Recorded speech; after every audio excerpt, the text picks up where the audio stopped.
ये class 10th का history का ये the age of industrialisation chapter जो 5 है उसका नोट्स है। नोट्स में यहाँ पर देखें कि जो एज ऑफ द इंडस्ट्रियलाइजेशन कैसे आया इसको समझना होगा। तो यहाँ पर जो समझने के लिए इसमें अगर आप देखे होंगे तो यहाँ पर 7 पॉइंट को हाईलाइट्स किया गया है।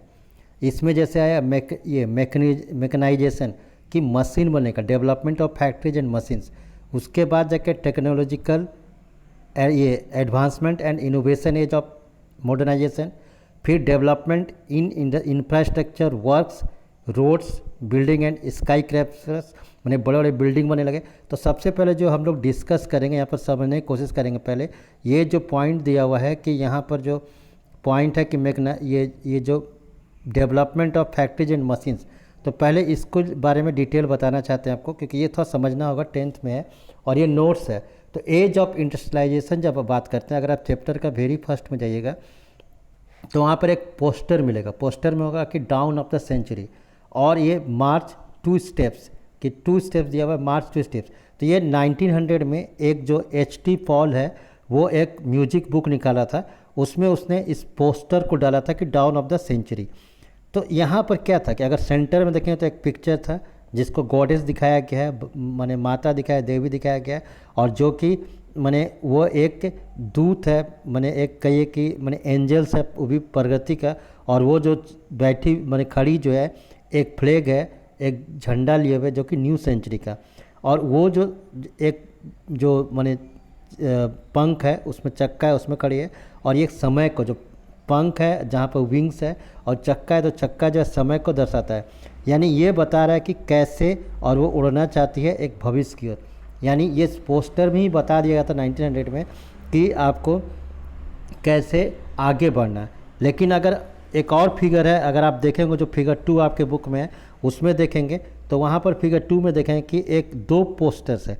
एक ऊपर जो टॉप में दिया हुआ है उसमें दिया हुआ है कि ये अलादीन है जो कि ओरिएंट से है, वो माने कि ब्यूटीफुल पैलेस माने बड़ा अच्छा महल बनाता है, और जिसमें कि वो भी मैजिक लैम्प के साथ माने जादुई चिराग के साथ, जो अलादीन है।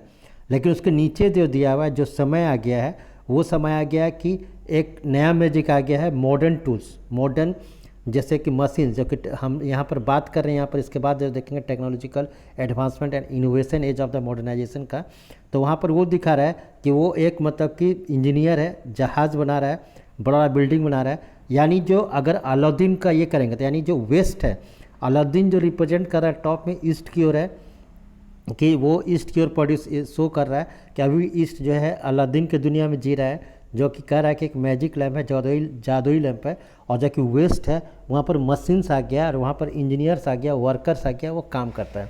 अब इस चैप्टर में जब हम बात करेंगे, डिस्कस करेंगे, तो यहाँ 2 टर्म आएगा। यहाँ पर एक टर्म आएगा इंडस्ट्रियल प्रोडक्शन और कहीं कहीं फैक्ट्री प्रोडक्शंस। तो दोनों का मतलब सेम है। इंडस्ट्रियल प्रोडक्शन की जब हम बात करेंगे तो यानी कि फैक्ट्री प्रोडक्शंस है, और इंडस्ट्रियल वर्कर्स की बात करेंगे तो यानी फैक्ट्री वर्कर्स है। यानी जहाँ यहाँ 2 वर्ड ध्यान रखिएगा, इंडस्ट्रियल प्रोडक्शन और इंडस्ट्रियल वर्कर्स। इंडस्ट्रियल प्रोडक्शन की जब भी बात करेंगे तो कहीं फैक्ट्री प्रोडक्शन भी आ सकता है, तो वो भी इंडस्ट्रियल प्रोडक्शन होगा, या कहीं इंडस्ट्रियल प्रोडक्शन है तो वो भी फैक्ट्री प्रोडक्शन होगा। इसी तरह वर्कर्स के रूप में होगा। तो यहाँ पर ये अगर देखेंगे, शुरुआत में देखेंगे कि बिफोर द इंडस्ट्रियल रिवोल्यूशन उसमें क्या होता था, तो ज़्यादातर जो सामान था वो गांव में बनता था, जो कंट्री साइड है, देहात है, वहाँ पर बनता था। उसके पीछे कारण क्या थे कि जो माने अगर वहाँ पर कारण ये था कि गांव में बनने के पीछे कारण था कि जो लोग थे, जो एक्सपर्ट थे, वो गांव में रहते थे, और गांव के लोग में जो उन लोगों के पास ज़मीन बहुत कम था, तो ज़मीन जब कम था तो वो लोग चाहते थे कि उन लोगों को एक्स्ट्रा इनकम हो, तो एक्स्ट्रा इनकम होने के चलते वहीं पर वो बनाते। लेकिन जब फिनिशिंग जो था, कंप्लीट जो सामान होता था, वो होता था, अगर यूरोप की बात करें तो वो होता था सिटीज़ में, शहर में। यानी शहर का फिनिशिंग सेंटर भी कह सकते हैं। अगर एक एग्जाम्पल लेके चलें जो कि बुक में आपको दिया होगा कि एक व्यापारी जो क्लॉथियर, अगर कपड़ा का व्यापारी इंग्लैंड में, तो वो क्या होता है कि ऊन जो खरीदता है, ऊल खरीदता है वुड स्टेपलर से, और वहीं पर वो गांव में ही जो कंट्री साइड में सारा काम कर रहता है। सिर्फ उसका जो अंतिम माल है, जो उससे ड्रेस बनना है, जो ड्रेस बनेगा उसके लिए वो क्या करता है कि वो उसको माने फिनिशिंग जो क्या होता है was done in the London before the export merchant sold the cloth in the international market. कि इंटरनेशनल मार्केट में बेचने से पहले उसको लंदन में लाया जाता है और उसको ये कहते हैं, यानी ये कह सकते हैं कि लंदन जो इनफैक्ट है वो came to be known as the finishing centre. तो इसी तरह का जो सेंटर है इंडस्ट्रियलाइजेशन जो आता है यूरोप में, वो मैंने शुरुआत में नहीं फैल पाता है, गांव में ही फैल पाता है। अगर अब यहाँ पर एक और बात उठता है कि कौन लाया, the coming of the factory, कि फैक्ट्री आया कहाँ। अभी हम लोग टॉपिक जो बात कर रहे हैं कि डेवलपमेंट ऑफ द फैक्ट्री जो मशीन्स की, कौन सबसे पहला फैक्ट्री बताया। तो यहाँ पर गौर करेंगे कि जब अर्लीस्ट जो फैक्ट्री था इंग्लैंड में वो 1730s में आया, मैंने 1730 से लेकर और 1737 में ज़्यादा आया जब स्टीम इंजन का था। लेकिन क्या हो गया कि ये जो धीरे धीरे था इसका जो डेवलपमेंट हुआ लेट 18th सेंचुरी, मैंने कह सकते हैं कि 1792 से 93 में ज़्यादा हुआ।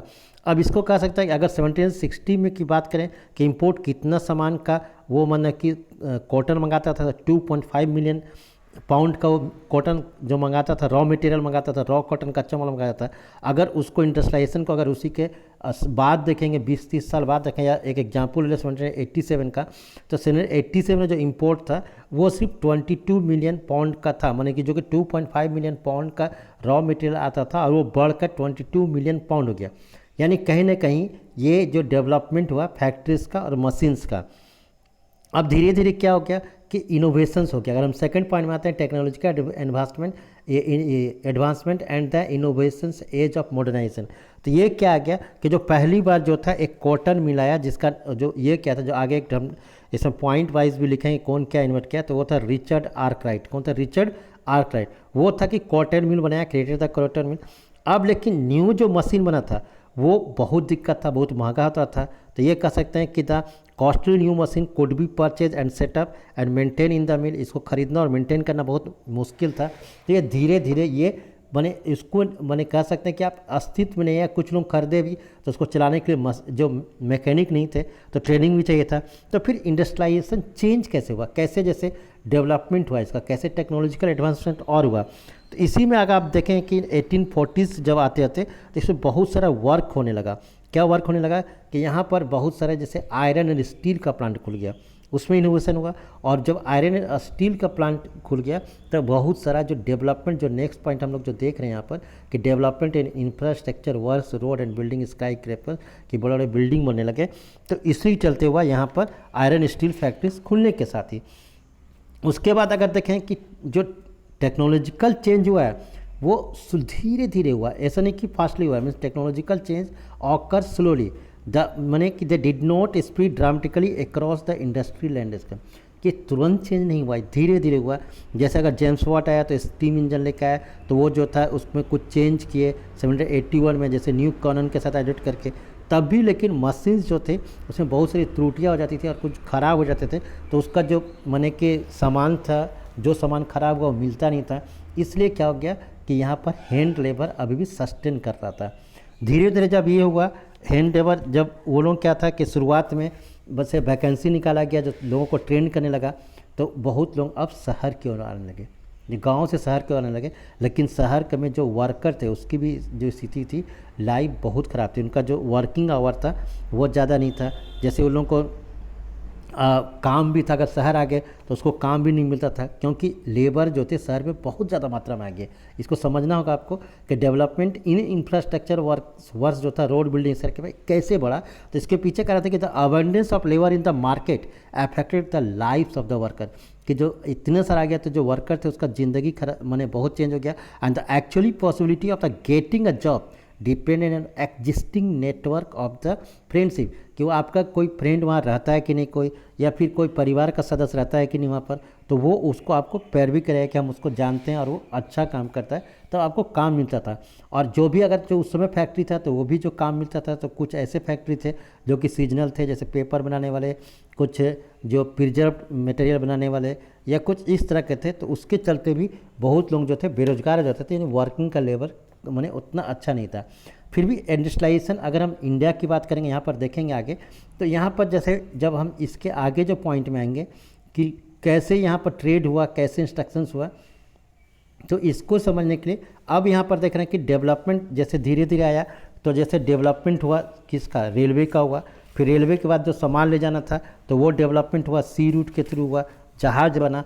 फिर ऐसा बहुत सारे आया कि जब बहुत सारा सामान आ गया तो अचानक क्या हो गया कि जो करेंसी था, जो यूरोप में जो पाउंड था, वो सपोज़ अगर एक मान लीजिए कि 20 पाउंड है और सामान जो था 100 था, लेकिन अचानक अभी क्या हो गया कि जो करेंसी था वो बढ़ गया 40 पाउंड हो गया और सामान जो था 100 ही बना हुआ था। यानी इस केसेस में क्या, इस सिचुएशन को हम लोग कहते हैं इन्फ्लेशन, कि यानी नोट छाप देने से एक रास्ता नहीं है, उससे क्या होगा कि इन्फ्लेशन बढ़ेगा। इन्फ्लेशन मतलब कि महंगा होगा सामान। तो इन्फ्लेशन एंड डिक्रीजिंग जो परचेजिंग पावर है यहाँ पर through trade union and labour price fixing, कि लेबर जो ट्रेड यूनियन थे उन्होंने काम बंद कर दिया, पैसा छापा कि खरीदेगा लोग, तो उसके चलते भी ये एक इम्पोर्टेंट है सिचुएशन का। अब उसके बाद क्या हुआ कि अचानक आ गया ग्लोबलाइजेशन, आ गया, लोग सामान को एक्सपोर्ट करने लगे, इंपोर्ट जो रॉ मटेरियल जो यूरोप में नहीं था उसको दूसरे देशों से मंगाने लगे, और इस तरह से एक मतलब कि डेवलपमेंट हुआ। जब डेवलपमेंट हुआ तो इमरजेंस आया एक नए शहर का इमरजेंस, कि emergence of the towns, emergence of the towns and the cities and changes in the economic and social goals aspect of the people. तो इस तरह से ये पार्ट 1 फिनिश होता है और जल्दी पार्ट